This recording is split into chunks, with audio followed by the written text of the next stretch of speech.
How's it going, guys? In this video I want to talk about a couple of huge changes to HUD that EA has made over the past week or so. The first is the removal of last price sold. When the game first came out, last price sold was in the pack screen. If you pulled a Crosby, you would see he was selling for like 400k. They removed that and made it so the only way to see last price sold is actually by going on the marketplace, clicking on a player, clicking make offer, and then seeing what that last price sold was. So when you opened a pack, you actually wouldn't know kind of like what the players were worth, so it's probably smart to just keep most of the players.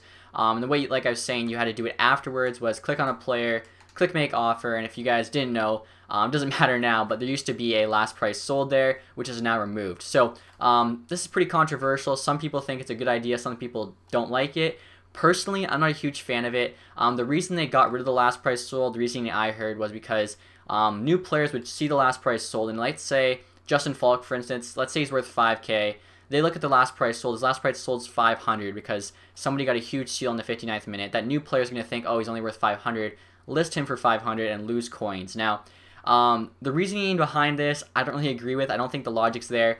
If you think about it, if a player's smart enough to know that the last price sold is under make an offer, then I think they're smart enough to also check the market.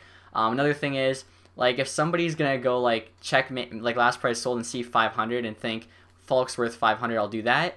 I feel like there's just as good a argument to be made that someone will pull a Falk in a pack, think, oh, he's okay, I'll list him for like 1,000, when really he's worth 5,000. So I don't think having the last price sold there, especially as obscure as it was with like make an offer, was going to hurt new players. Like I said, I feel like new players wouldn't even know it existed in its old form. Only experienced players would. So I don't really buy that reasoning. Another reason I'm not a huge fan of it, I'll give you guys an example by opening up a pack here. So if you don't know, in FIFA, when you open up a pack and you're wondering, and say you pull a Ronaldo, you're wondering, oh, how much is he worth? You can simply click on Ronaldo, and then you can click search on auction house, and it'll show you what all the other Ronaldos are selling for. So it's an easy way to kind of know what Ronaldo's worth. So we'll open up a silver pack here.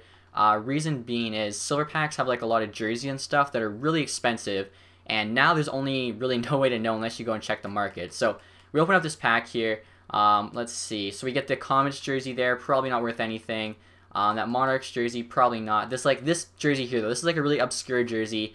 Fishtown Penguins, plays in the Dell. Maybe this jersey's worth something. So before, you could see it right on the pack screen. You could not see it like that now. So we'll actually have to go to our collection to check it. Like I was saying, guys, to check the price of this card, we now have to go to my collection. And this was the case before they removed last price sold from make an offer. But now, not only do you have no idea what a card's worth when you pull it, you also really don't know what a card's worth when you're buying it. So I'm just kind of showing how they really could make this a lot easier. So you go to my collection, we're going to find that team there, Fishtown Penguins. I believe that's how it's pronounced, just probably like the German way. So right there's the jersey. We'll click on it, click search auction house. Now I don't know why this can't be an option in the pack screen. When you click on a card in a pack screen, you have auction item available to you, you have quick sell available to you.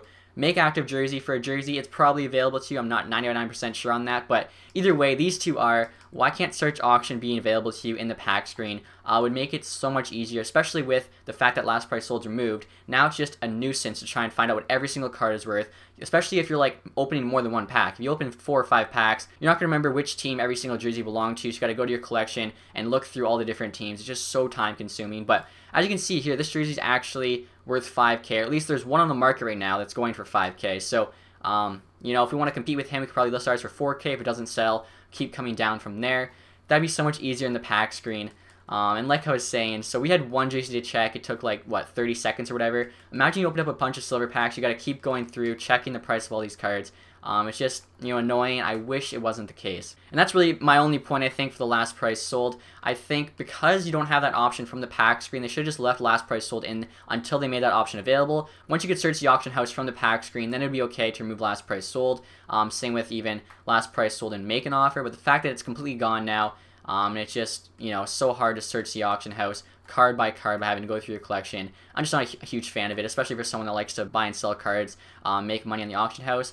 It's just so time consuming now, it's really not worth it. The next thing I want to talk about, guys, is something that I actually am a fan of 100%, and that is these new HUT playoff rewards. So now, from playing HUT playoffs, you actually get something opposed to just the playoff reward, which was usually not very many coins. So as you can see there, Amateur Cup, 1 gold collectible, 1 random gold rare player. Rookie Cup, 1 carbon collectible, that's huge for a Rookie Cup.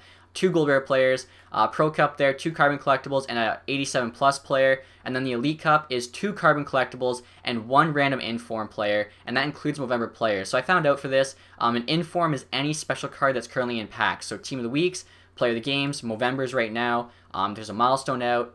anything like that. So that's pretty crazy to think of. If you win the Elite Cup, you're getting 2 carbon collectibles, which really have a value of about 50k each at worst. So that's like 100k in value, plus your random inform, who's probably worst case scenario like a 10k value team of the week. Best case scenario, you're looking at hundreds of thousands of coins. So I think that's awesome. Kind of like the video I was doing yesterday where I talked about making NHL more competitive. I think people are going to be playing like crazy to try and win the Elite Cup. I believe it's the same as last year too. I haven't played the playoffs yet, as there really was no point, but I think you get 2 tries at it. So once you get your second loss, you're done. You can, have a second try after your first loss. As you can see, I'm currently qualified for the Pro Cup as I'm in the Division 3. I'll actually give you guys an idea of what playoff you qualify for depending on your division. So like I was saying, all the rewards there really looked good to me. Like even the Amateur Cup, you're getting a gold collectible and a random gold red player. That's a lot, I think, especially if you're only in Division 10. So Amateur Cup there is Division 10 and 9. Rookie Cup is 8, 7, 6. Pro Cups 5, 4, 3, and then the Elite Cup there is 2 and 1. So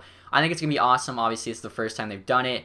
I really think that the fact that they're giving you better awards now for winning seasons, winning playoffs, is something that they should have done when the game first came out. It's something that maybe somebody might have suggested to them before the game came out, and for whatever reason it just took, about a couple months to get done, but at least it's here, so I'm happy to see it. I think it's really good for the game. Let me know your guys' opinions. Let me know what you guys get in the packs. Like I said, even if it was just collectibles, that would honestly be such a huge bonus. I remember people saying how they wished you got a carbon collectible if you won the Elite Cup, Division 1 or the Elite Cup. Now you get 2 carbon collectibles and an informed player for the Elite Cup. So they went overboard here, and I think it's awesome. Also, I don't think I mentioned, all these cards are untradeable, so I actually like that, as it doesn't really affect the market too much. So the carbon collectible market and that stuff will probably come down a little bit, as there's going to be less people in need of them because they can get them this way. But anything that kind of benefits the player without affecting the market too much, I'm a huge fan of, and I like the fact that they went the untradeable route. Other than that, though, guys, that's pretty much it for this video. So like I was saying, kind of to sum up, I love the new HUT playoff rewards. Taking out the last price sold, though, I'm not a huge fan of. I really wish they would add the search auction house function from the collection to the pack screen. But anyway, guys, that's it for the video. If you enjoyed it, leave a thumbs up. Thanks for watching, guys. I will have the first season of the Vegas GM mode out tomorrow. I should say franchise mode. So stay tuned for that. If you guys want to participate in a 10K NHL 17 tournament, it's a versus tournament online, free to enter. There will be a link in the comments section. You guys can check that out. Besides that, guys, that is all for the video. Thanks for watching. Have a nice day. Goodbye.